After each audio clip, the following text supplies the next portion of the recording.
transformarei numa grande luz,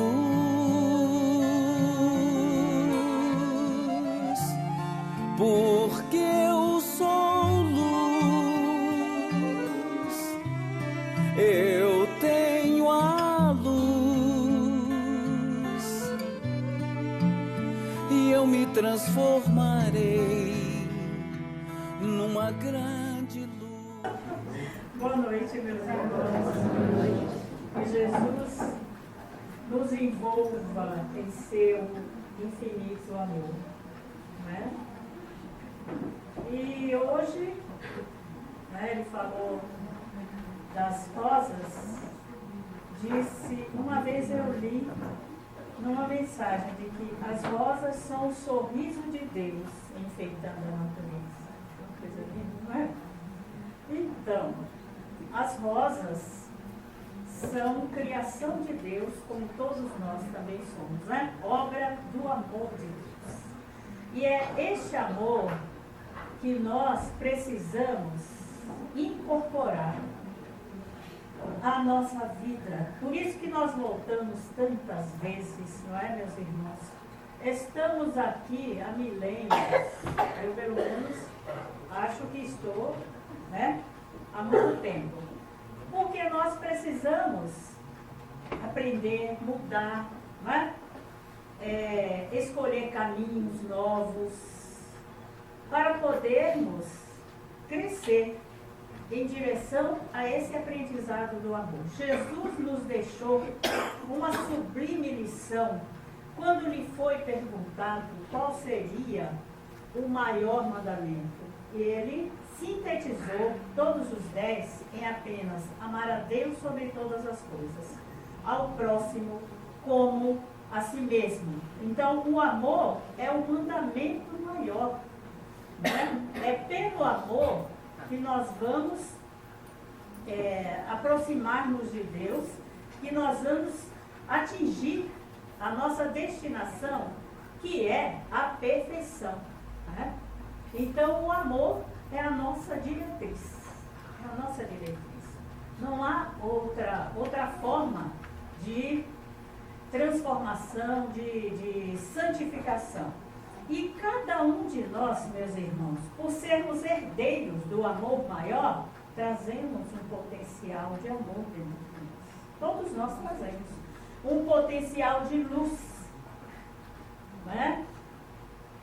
Que precisa aflorar, precisa crescer, precisa, assim, tomar corpo dentro de nós. Por enquanto ele se encontra, assim, escondido, latente, oculto, e vai se despontando à medida que nós vamos entendendo e praticando os ensinamentos de Jesus. Então, todos nós temos essa centelha de luz, essa centelha do amor divino dentro de nós.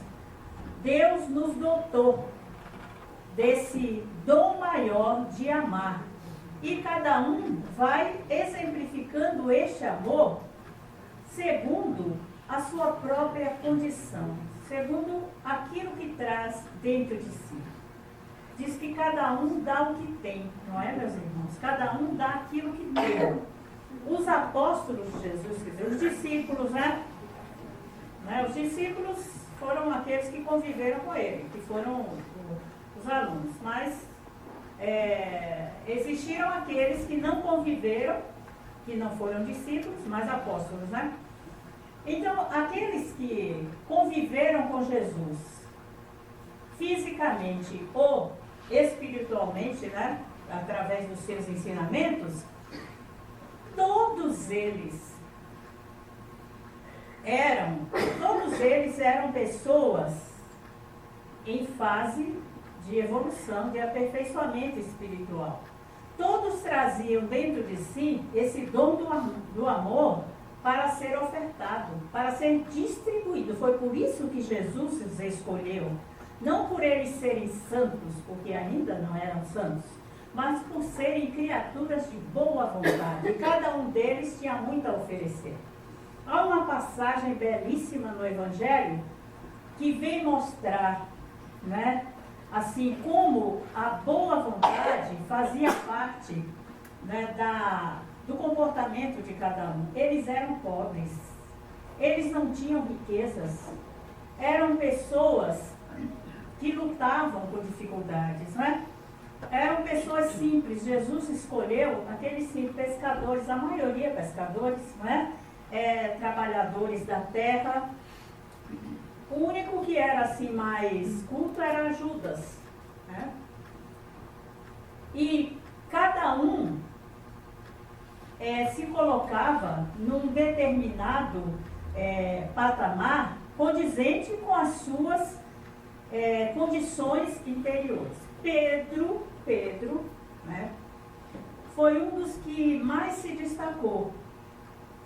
E foi aquele que mais para frente, né, quando Jesus foi preso e tudo mais, foi aquele que, temeroso, né, com receio de passar pelas dificuldades maiores, ele acabou negando Jesus. Tornou-se o baluarte do cristianismo. Esta sua fraqueza foi a sua alavanca de sustentação. Não é? Então, nós podemos entender aí, no exemplo de Pedro e de todos os demais, como o ser humano pode, com a sua boa vontade, com o seu desejo de se melhorar, mudar o rumo da sua vida. Pedro foi um exemplo de transformação. Um exemplo, assim, muito marcante de transformação. Ele tinha muito amor no coração, meus irmãos. Tinha muito a dar nessa obra do bem. Era pobre, não é? Então, em certa ocasião, conta Pedro, não é? Está registrado nos escritos de Pedro, ele andava por uma rua, Jesus estava atendendo pessoas pobres, necessitadas, carentes de tudo. E Pedro estava passando por aquela rua. Aí ele viu um paralítico, né, pedindo esmola. E esse paralítico dirigiu-se a ele, né, pedindo a doação em dinheiro. Aí Pedro disse uma frase, nossa, muito comovente, muito tocante, inesquecível. Ele disse assim: não tenho ouro nem prata, mas o que eu tenho, isto te dou. Levanta-te e anda, em nome de Jesus. Nossa, é muito bonito, não, gente? Ele percebeu, meus irmãos, a necessidade maior daquela criatura.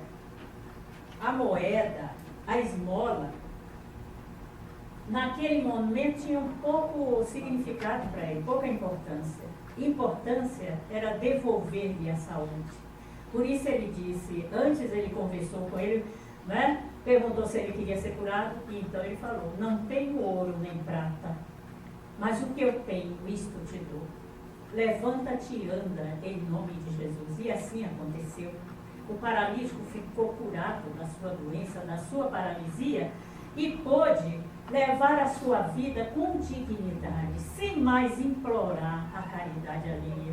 Então isso foi um gesto de profundo amor da parte de Pedro. É muito mais valioso do que se ele desse uma moedinha para ele. Ele ia continuar pedindo, né? Ele ia continuar dependente da caridade alheia. Então, meus irmãos, essa atitude de Pedro é uma atitude de amor. E está dentro justamente dessa lição do Evangelho, em que Jesus coloca o amor como o primeiro e maior mandamento. E ele arremata tudo isso quando ele diz assim, que nós devemos fazer para os outros aquilo que nós gostaríamos que os outros nos fizessem. Então, essa é a síntese do amor. Fazer para o outro aquilo que nós gostaríamos que o outro nos fizesse, quisesse colocar no lugar do outro. Pedro, naquele momento, ele se colocou no lugar daquele paralítico e fez por ele aquilo que ele gostaria que lhe fizessem se ele estivesse assim. Então, todos nós, meus irmãos, podemos fazer alguma coisa, porque nós temos alguma coisa dentro de nós, justamente por nós sermos filhos de Deus, por nós sermos criação divina, nós trazemos dentro de nós algum talento, algum dom, alguma coisa boa que pode ser distribuída, que pode ser multiplicada. Os ensinamentos de Jesus estão repletos de exemplo. A parábola dos talentos é um exemplo disso aí, não é? Aquela passagem também maravilhosa, porque todas são maravilhosas, né?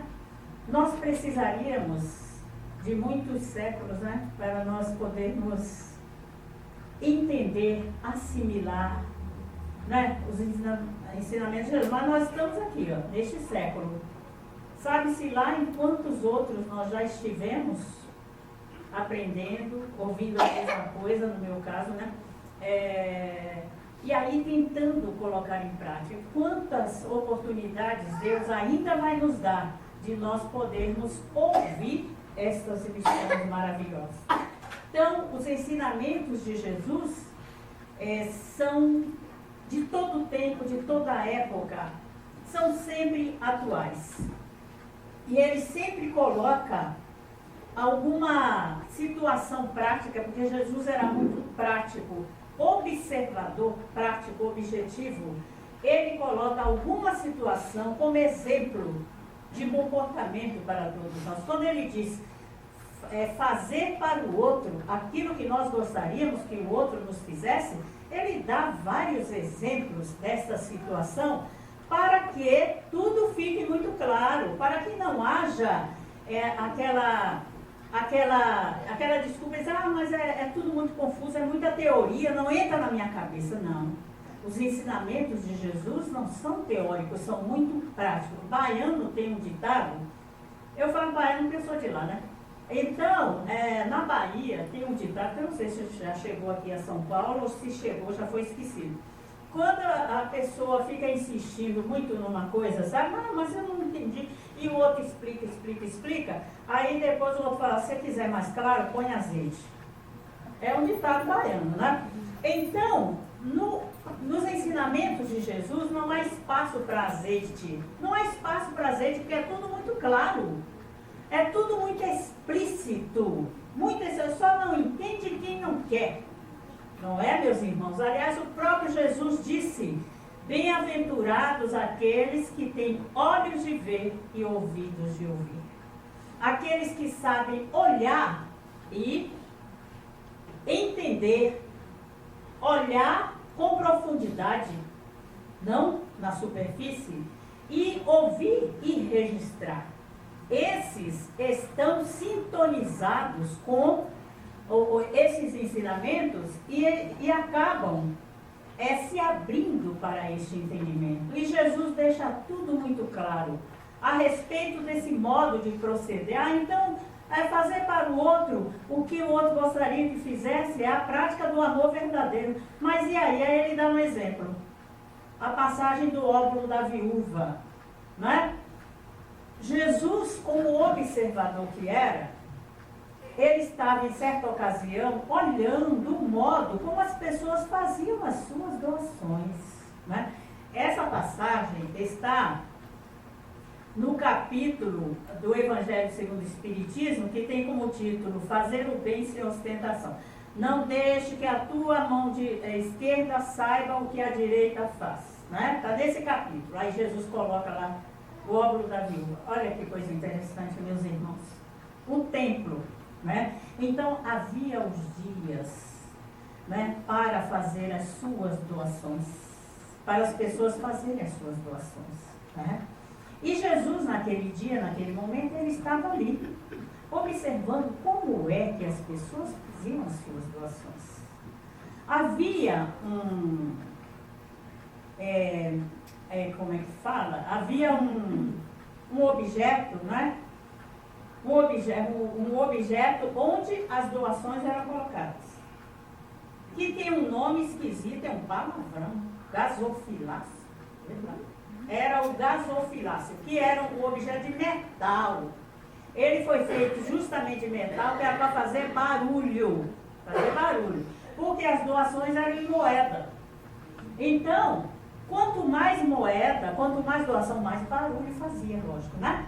Então, aqueles que tinham condição social vantajosa, uma condição financeira invejável, faziam as suas doações em altas somas de moedas. E era aquele barulho, sabe? Estrondava tudo, não sei o quê. Aí Jesus olhava aquilo, observava. De repente, eis que aparece uma viúva, tá? Era uma viúva muito pobre, conhecida na região pela sua pobreza, pela sua escassez, porque ela mal tinha para o seu sustento. Mas era o dia de fazer a doação para aqueles que precisavam. E aquela viúva se sentiu no dever de também colaborar. Ela queria colaborar. Ela queria dar alguma coisa de si, nem que fosse aquilo que fosse lhe fazer falta, tá? Mas ela queria fazer a sua parte. Aí Jesus ficou observando como aquela viúva fez a doação. Meus irmãos, 2 moedinhas. Foi um barulho tão pequeno, uma coisa tão, sabe, quase imperceptível. Fez pouquíssimo barulho. Aí Jesus aproveitou para enaltecer, destacar a doação da viúva, que é o óbolo da viúva. Então, o que ele faz? Ele faz uma referência a esta atitude da viúva, que foi uma atitude de profundo amor. Fazendo essa doação, ela se colocou no lugar daqueles que precisavam, não é? Sendo ela também uma pessoa muito necessitada. Aí Jesus diz que a sua doação, na verdade, comparada com as demais, ela teve um valor maior. Né? Pelas circunstâncias em que essa doação aconteceu, pelo contexto da vida da viúva, porque ela poderia não doar nada. Ela poderia se excusar, dizendo que era muito pobre, né? Que ela era uma pessoa necessitada, e deixar que os outros fizessem as suas doações. Não, ela queria colaborar. É aquilo que Pedro falou, né? Que ela não tem ouro nem prata, mas o que eu tenho, isso te dou. Ela também não tinha ouro nem prata, mas ela tinha amor no coração. Então, aquelas poucas moedas que ela deu, tiveram um valor imenso por causa do amor, por causa da boa vontade, não é? Com que aquele gesto foi praticado. Aí Jesus enalteceu a doação da viúva, não desmerecendo a doação dos outros, que Jesus jamais faria isso, não é? Desmerecer a doação dos outros, não. Porque embora os outros fizessem para fazer barulho, não é? Mais que tudo, para se mostrar, para aparecer, alguém foi beneficiado com aquela doação. Não é assim, meus irmãos? Não é? Então, tudo é aproveitável na obra de Deus, só que comparando o comportamento da viúva, a situação dela, com a situação dos outros, a doação dela teve um valor maior. Então, o que Jesus espera de nós? Que nós façamos a nossa parte, não é? Que nós nos abramos para oferecer o melhor que há dentro de nós. Não é? Cada um daquilo que tem. E eu vou terminar.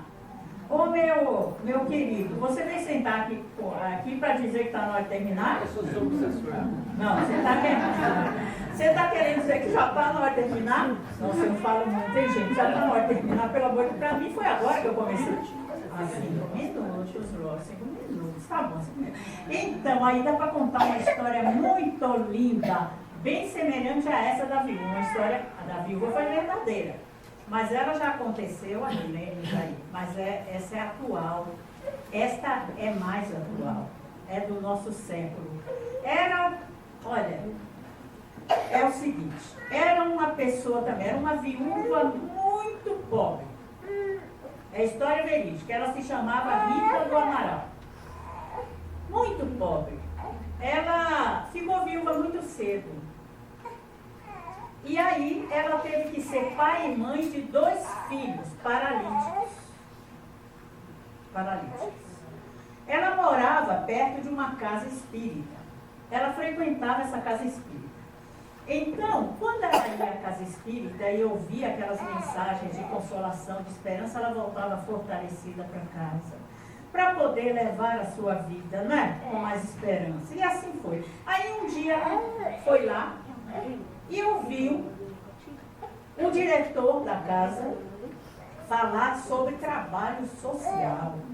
A importância do trabalho social, né? Que existe muita necessidade, muita carência. Então, o trabalho social tem um grande valor. Aí ela ficou pensando e pediu para falar com ele. Aí ficou alguns minutos falando com ele. Depois foi embora para a casa dela, né? Alguns dias depois, o pessoal que frequentava a casa notou uma diferença. Os banheiros super asseados, os vasos sanitários brilhantes de tão limpos. Isso não acontecia antes. Então, o pessoal começou a ficar, né, mais feliz, mais contente, mais seguro, porque estava num ambiente, né, asseado.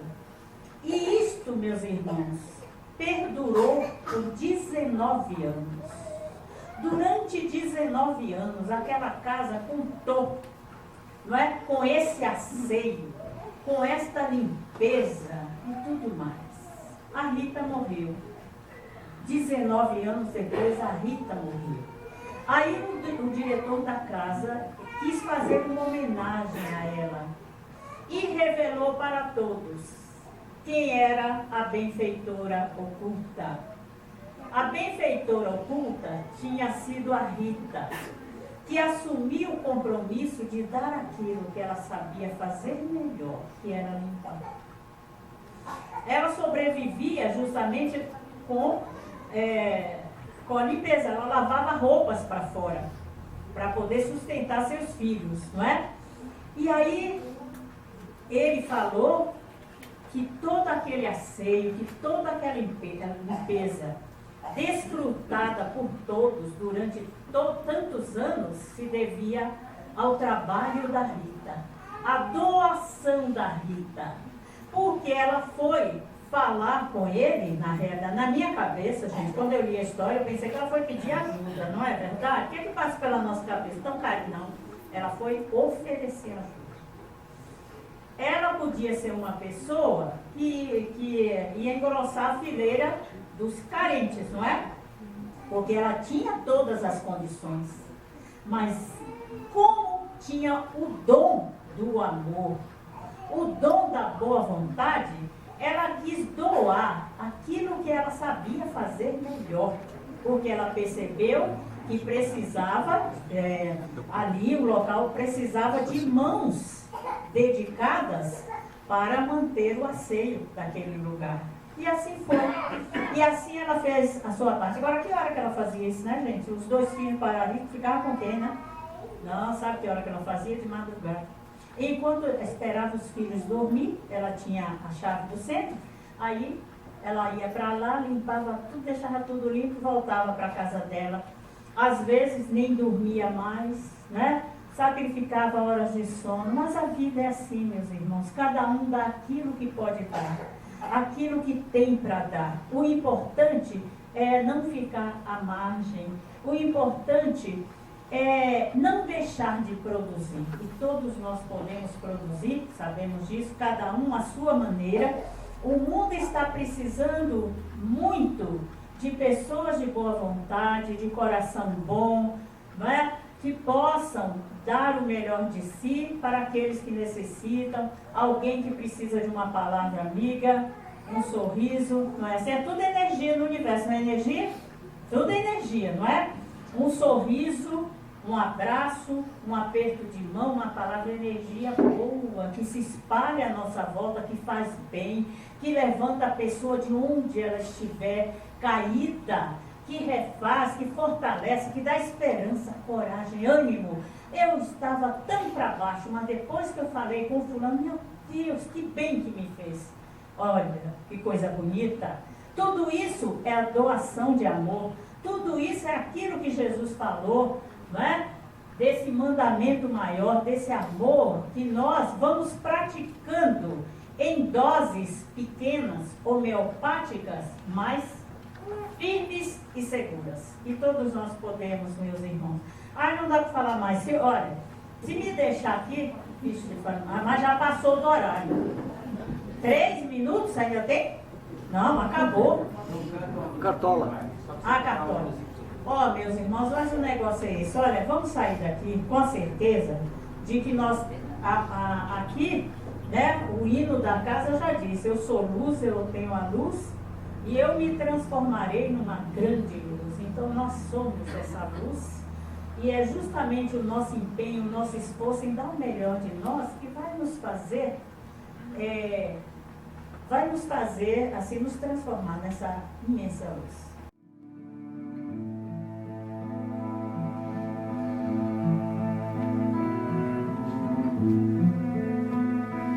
Meu coração está de portas abertas para toda forma que eu puder.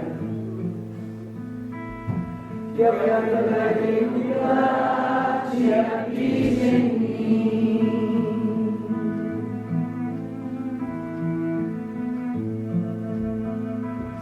Na solidão de uma prece eu peço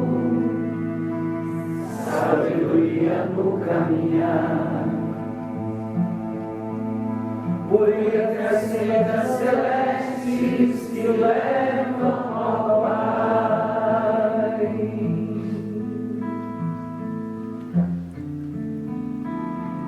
Anjos divinos me ensinem a ser forte, aceitando as minhas fraquezas, seguindo Francisco de Assis, Chico Xavier e Jesus.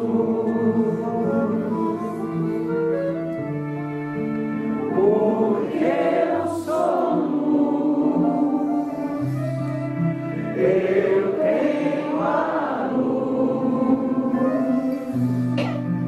e eu me transformarei numa grande luz.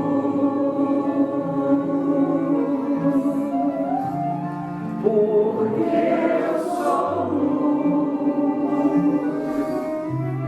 eu tenho a luz, e eu me transformarei numa grande luz.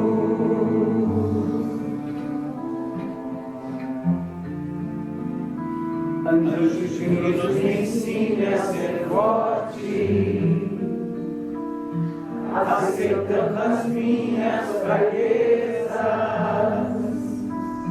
seguindo Francisco de Assis, Chico Xavier e Jesus. Porque eu sou luz, eu tenho a luz, eu me transformarei numa grande luz.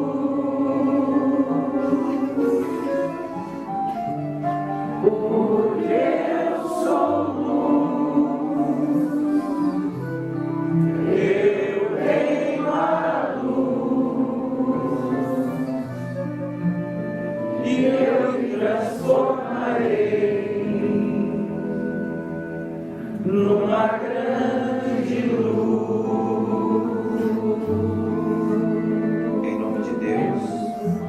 nosso Pai misericordioso, em seu Filho Jesus. Que assim seja, graças a Deus.